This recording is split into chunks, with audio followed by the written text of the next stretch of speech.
बिस्मिल्लाहिर्रहमानिर्रहीम।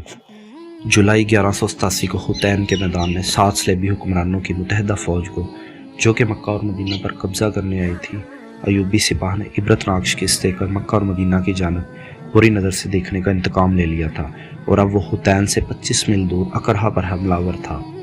सुल्तान सलाहुद्दीन अयूबी ने यह फ़ैसला इसलिए किया था कि अकरहा सलेबियों का मक्का था।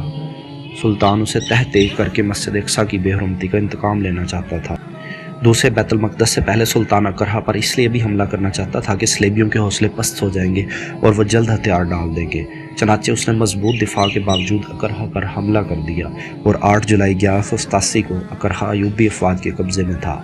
इस मार्के में सलेबी इंटेलिजेंस का सरबराह हरमन भी गिरफ्तार हुआ, जिसे फ़रार होते हुए एक कमानदार ने गिरफ्तार कर लिया। गिरफ्तारी के वक्त हरमन ने कमानदार को खूबसूरत लड़कियों और बहुत सा सोना देकर फ़रार कराने की पेशकश की थी, मगर कमानदार ने उसे रद्द कर दिया। हरमन को जब सुल्तान सलाहुद्दीन अयूबी के सामने पेश किया गया तो उसने गिरफ्तार करने वाले कमानदार को खराज तहसीन पेश करते हुए सुल्तान से कहा, सुल्तान मुअज़्ज़म, अगर आपके तमाम कमानदार इस किरदार के हैं जो मुझे पकड़ कर लाया है, तो मैं आपको यकीन के साथ कहता हूँ कि आपको बड़ी से बड़ी फ़ौज भी यहाँ से। उसने कहा कि मेरी नज़र इंसानी फितरत की कमज़ोरियों पर रहती है। मैंने आपके ख़िलाफ़ यही हथियार इस्तेमाल किया। मेरा मानना है कि जब ये कमज़ोरियाँ किसी जर्नील में पैदा हो जाती हैं या पैदा कर दी जाती हैं तो शिकस्त उसके माथे पर लिख दी जाती है। मैंने आपके यहाँ जितने भी गद्दार पैदा किए उनमें सबसे पहले यही कमज़ोरियाँ पैदा की। हुकूमत करने का नशा इंसानों को ले डूबता है। सुल्तान मुअज़्ज़म, आपकी जासूसी का निज़ाम नहायत ही कारगर है। आप सही वक्त और सही मुकाम पर ज़रब लगाते हैं, मगर मैं आपको ये बताना चाहता हूँ कि ये सिर्फ आपकी ज़िंदगी तक है। हमने यहाँ आपके जो बीज बोया है वो ज़ाया नहीं होगा।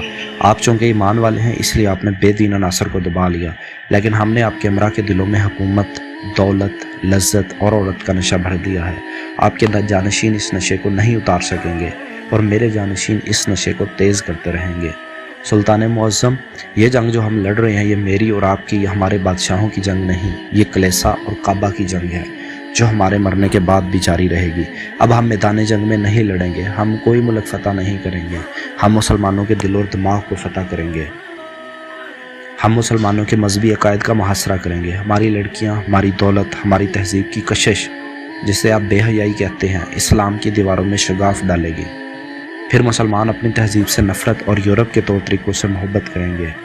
सुल्तान मुअज़्ज़म, वो वक़्त दूर नहीं, वो वक़्त आप नहीं देखेंगे, मैं नहीं देखूंगा, मगर हमारी रूहें देखेंगी। सुल्तान सलाहुद्दीन अयूबी जर्मन निज़ाद हरमन की बातें बड़ी गौर से सुन रहा था। हरमन कह रहा था, सुल्तान मुअज़्ज़म, आपको मालूम है कि हमने अरब को क्यों मैदान जंग बनाया? सिर्फ इसलिए कि सारी दुनिया के मुसलमान इस खित्ते की तरफ मुँह करके इबादत करते हैं और यहाँ मुसलमानों का काबा है। हम मुसलमानों के इस मरकज़ को ख़त्म कर रहे हैं। आप आज बैतुल मक़दस को हमारे कब्ज़े से छुड़ा लेंगे, लेकिन जब आप इस दुनिया से चले जाएंगे मस्जिद अक्सा फिर हमारी इबादत गाह बन जाएगी। मैं जो पेशीनगोई कर रहा हूँ ये अपनी और आपकी कौम की फितरत को बड़ी गौर से देख कर रहा हूँ। हम आपकी कौम को रियासतों और मुल्कों में तकसीम कर देंगे और उन्हें एक दूसरे का दुश्मन बना देंगे और फ़लस्तीन का नामो निशान तक नहीं रहेगा। यहूदियों ने आपकी कौम के लड़कों और लड़कियों में लज्जत प्रस्ती का बीज बोना शुरू कर दिया है। उनमें से अब कोई नूरुद्दीन जंगी और सुल्तान सलाहुद्दीन अयूबी पैदा नहीं होगा। हमें आज बहैसियत मुसलमान देखना पड़ेगा कि हम कहाँ खड़े हैं। क्या हरमन की वो पेशीनगोई पूरी तो नहीं हो रही जो उसने 8 जुलाई 1187 को की थी?